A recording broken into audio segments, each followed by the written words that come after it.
Hi, I'm Dr. Mary Stouter at Manchester West Veterinary Hospital.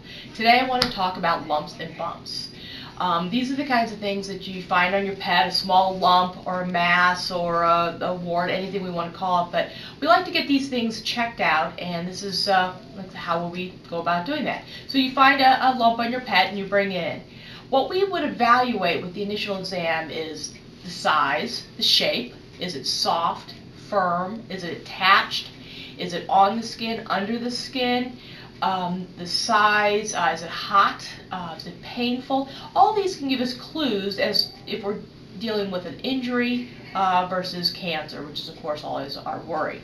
For example, if we have the dog's skin and we have a simple lump, is it on the skin, like I said, or is it underneath the skin? And then how well is it attached? One simple test that we might do right away is called a fine needle aspirate.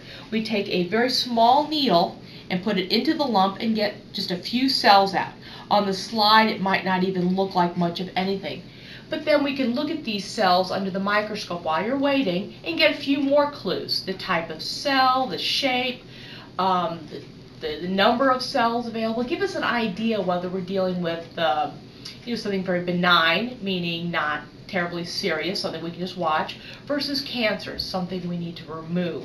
If we find something that is suspicious or is obviously cancer, we want to have it removed. We want to send it to the laboratory where they can tell us definitively what it is. When we look at it under the microscope, we get an idea, we get some clues, but we need to send it off. So often too then, if we're dealing with a large mass or small mass, it depends on what kind of surgery we're doing. Say we have a very large mass on our dog, a large lump, we might just take a piece of it off, send that off to the lab and have them analyze it and tell us what it is, do a biopsy. Histopathology is the test we'll be sending off.